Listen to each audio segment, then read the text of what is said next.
starting school now for cosmetology. I have a background as an esthetician and a medical assistant, and I just want to pursue my dream of becoming a makeup artist and a stylist. Okay, so now you were telling us a very compelling story about how you got involved in cosmetology and what kind of started, what piqued your interest about the industry. So kind of tell us more about that. When I was younger, I was verbally abused, physically abused, and sexually abused. And in the times that I wasn't being abused, I was always by myself. And I always had a love for color.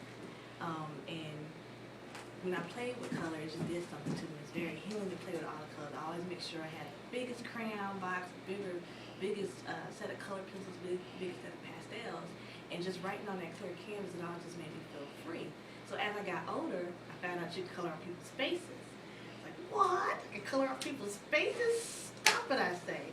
So in the process of doing makeup and just transforming somebody, not necessarily transforming to somebody else, but just bringing out their own beauty is very healing.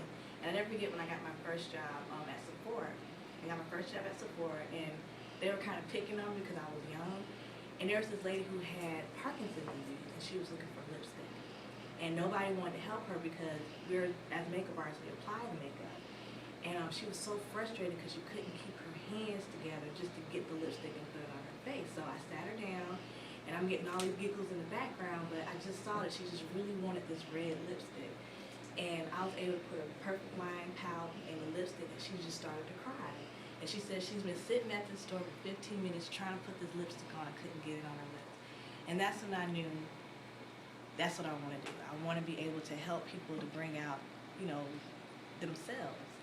And as far as becoming an esthetician, I was abused a lot. And so because I had to go to school, I couldn't show off all my bruises because I was in trouble.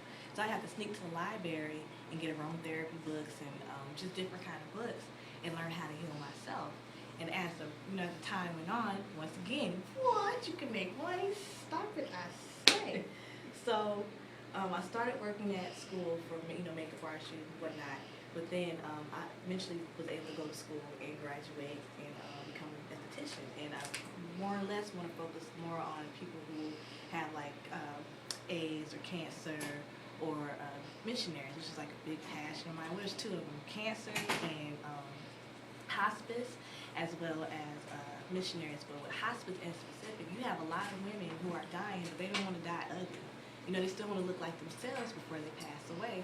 And it's because people are so kind of timid about, sick people, they don't want to take the time. They don't really want to take that kind of time to make them feel pretty. But I'm the opposite. I feel like if anybody deserves to look pretty, it should be them, especially in their dying days.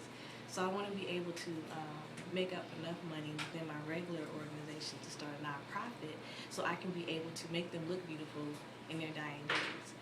As far as missionaries, you have a lot of medical missionaries and you have a lot of food missionaries, but the missionaries themselves don't receive any kind of help. They don't get any kind of makeup, they don't get any kind of, they don't get to feel pampered. So my goal is to start a company called Comfort Clinic, and what I would do is I would get me and my crew, and we would go to wherever they are, and usually there's divisions of missionaries, and bring them all together and take them to a different place, and just to make them feel pampered for a day, because they sacrifice their lives to help people that they never met in a part of the country nobody's ever been, and they're just kind of left there. But to actually show them that there's other people there to network them, so they have like a community within a community.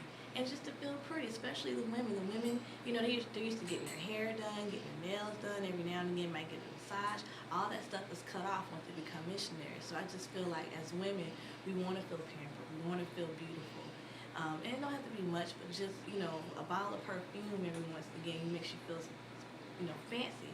And what I loved about Mocha Moon and just her whole everything is how, for every dollar that she gets with her product, she actually gives back, and she understands that everybody who's in transitional housing aren't bad on their luck, they just in a transition.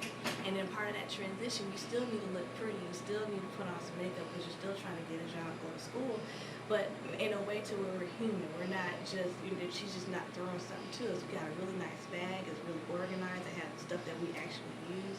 I mean, that's just amazing to me, because a lot of times people give you things, but they don't have any kind of heart. It's not heartfelt. But what she gives is very heartfelt, and you feel very pampered. And it just takes those kind of little things to kind of push you to say, okay, I'm going where I need to go. So I really appreciate Mocha Moon and their products, and just her as a person, and just being a woman of color who's an entrepreneur is very inspiring.